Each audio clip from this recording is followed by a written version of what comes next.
Alright, so now in this, we're going to be talking about problem number 1834, which is marked as a medium level problem, which is single threaded CPU on LeetCode.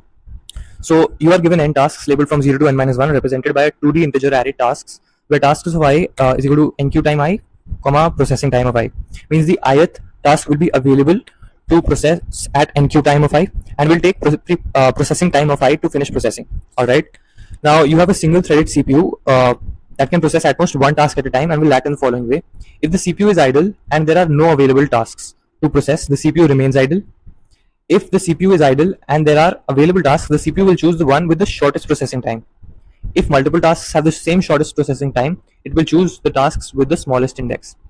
So you see, we have priorities here as well and a ranking given. That is, first we'll consider the shortest processing time. In case of a tie in multiple tasks having the same shortest processing time, we will choose the task with the smaller index.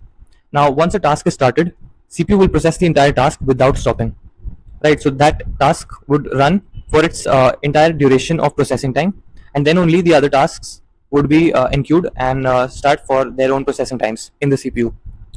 And finally, the CPU can finish a task, then start a new one instantly. So there's no breathing gap. You can, once we finish a task, we can start the next at that instant itself. We don't have to wait for any cooling time or any other restrictions here, right? So we need to return the order in which the CPU will process the tasks. Okay, so that is the problem given to us, and now let us get to the solution, basically the example, sorry, and then we'll get to the solution part. So this is the example given to us, that is task is equal to 1 2 2 4 3 2 4 1.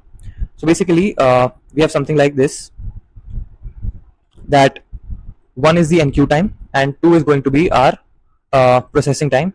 So let me just mark it as processing time P0, means at index 0 we have this processing time, and this is the enqueue time E of 0.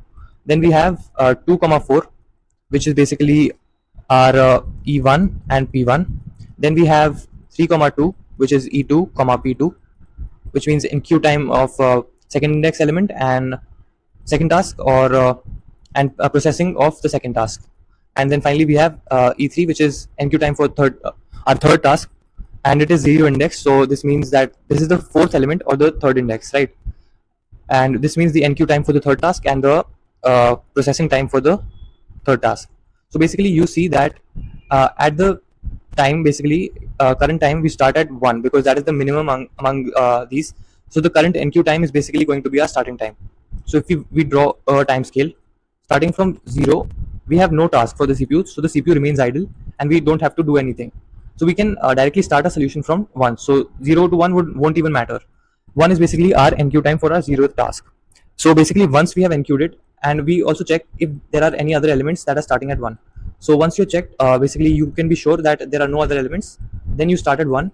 So you enqueue the task 1 and it runs till its processing time is 2, so it runs for 2 seconds, right? So this is time 2 and this is time 3. So t is equal to 2 seconds it is going to take to run. Now at time is equal to 3, this task is complete, right? So we don't need to consider it, this is done.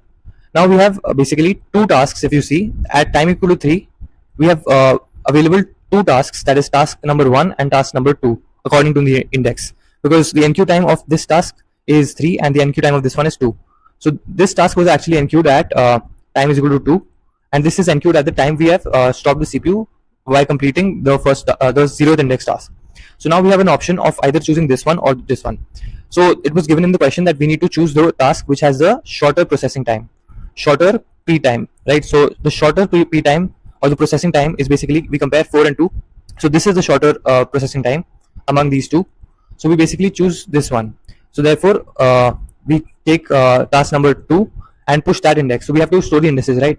So in our answer we first took the 0th index, then now we take the second index, this one. Then we basically run our CPU to basically execute the task till time equal to 5, because it is also processing time of 2. So t is equal to 2 again has passed and we have reached timestamp is equal to 5 seconds. Now E3 is also opened up, that is at 4 seconds this task equal to task ID equal to 3 had opened up, and we had enqueued it already in our CPU. We had not enqueued it in CPU, but it was available to get started as a new task in CPU, right? So we have this one element as well and this as well. So we compare the processing times of each of these, 4 and 1.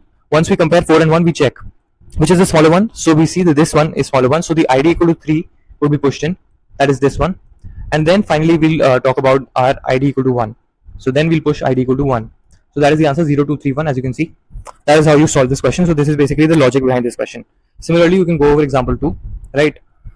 Now let me get to the solution part. So we basically use minimum heap here, right? So the intuition is that a single threaded CPU executes the task as follows. The CPU starts at time t is equal to 0. If the CPU is idle and no tasks are available, it jumps to the next task's enqueue time, right? So we start with the enqueue time. When we are starting, we need to choose the time which is the least of the enqueue time of all the times that are present, right? Because that all the time the CPU is idle till the time it is not given an enqueue task, right? So we can basically just start at the enqueue time, the minimum enqueue time for our CPU.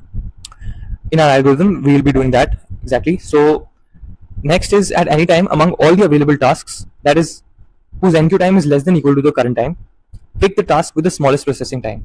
So this basically line actually means that once we have our first task basically done, let us say we have a first task which ran from 0 till 3 seconds, and in that duration we had basically at 1 second and 2 seconds two more tasks with their enqueue times equal to 1. Let us say E1 is 1 second and E2 is 2 seconds, right?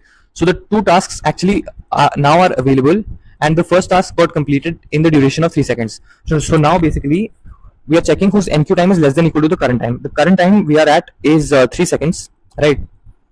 And we are checking for the enqueue times, that is these two times that are less than 3 seconds. So 1 and 2 are respectively lesser than 3 seconds, right? So we pick the task with the smallest processing time. Let us say the P1 was 10 seconds. And let us say for an easy example, P2 is basically 1 second. So we choose the task with the smallest processing time, that is this one, right? And if multiple tasks will have the same processing time, then we pick the one with smallest index. That is the condition given to us. So you obviously get a hint that we have to use a comparator here, right? Or if not a comparator, you already got a hint that we are going to be using a minimum heap. So let me show you how we are going to be doing that. So we need to return the order of execution or the indices of the tasks, right? So this is a priority scheduling problem. The CPU needs to pick tasks greedily based on the processing time and index for its tie breaking. Because task arrivals times vary, we need to maintain a pool of available tasks that become dynamic over time. So we need to sort all tasks based on arrival time and use a minimum heap, that is a priority queue, to always get the next task with the smallest processing time and index. Alright. So our approach is simple. That is, firstly we are going to pre-process the tasks. For each task we store enqueue time, processing time and the original index. Sort all tasks based on enqueue time to process them in chronological order. Then we initialize variables, that is current time, current simulated time of the CPU, index which is pointed to the next task from the sorted task list, and priority queue is minimum heap to hold available tasks, right? So each element is processing time comma original index. Since basically we're going to be using this because in case processing times are we basically need to choose a minimum heap because we are choosing the minimum processing time for each of the tasks that have been enqueued, right? So for each enqueued task, we are going to choose from the minimum processing time and push it into the CPU to get processed. And if in case we have a tie, that is if there's a clash in processing times, then we'll go to the original index and we'll choose the smaller index to given the higher priority to get scheduled in the CPU, right? So that is why we use a minimum heap, and the heap will automatically sort based on lowest processing time and lowest index in case of tie, right? So that is why minimum heap. So that is the logic here. And finally we simulate the CPU, that is while there are tasks left or heap is not empty. So while there are tasks left in basically our scheduling or the heap is not empty, that is the PQ is basically the priority queue that we are going to assign. While PQ is not empty and while there are tasks left, that is the n is not equal to the final size of our vector. So if no task is in the heap and the next task hasn't arrived yet, fast forward time to the next task's arrival. That is what we discussed, that we set the CPU's time as the enqueue time of the minimum enqueue time from where we'll start, right? And push all tasks into the heap whose enqueue time less than equal to current time. So all those tasks will be pushed which have less than enqueue time less than current time, less than or equal to current time.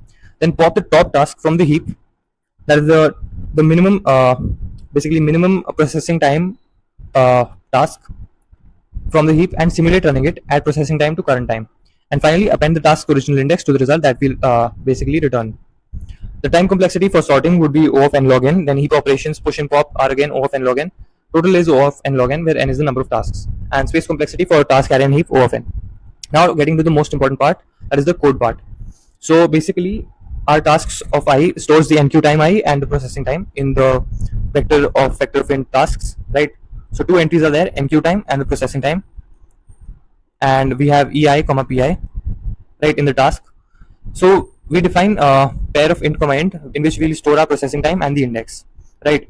So get order is our main function, and we'll return a vector of int which stores the indices of the CPU schedule, right?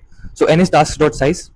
We declare a vector of array int comma 3. So this basically declares a sorted task in which we'll be storing our starting time, our processing time, and our index, right? So this is the sorted tasks in which we'll sort the tasks according to their starting time, which is basically the enqueue time.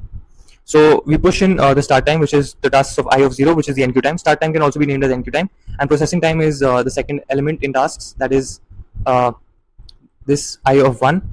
So we push it and we sort tasks by enqueue time, right?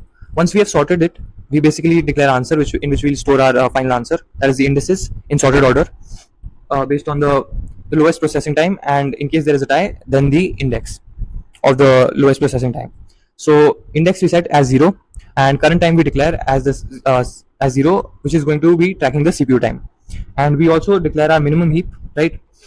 So our priority queue is defined here, that takes a pair of int comma int. I had typed or defined it pii.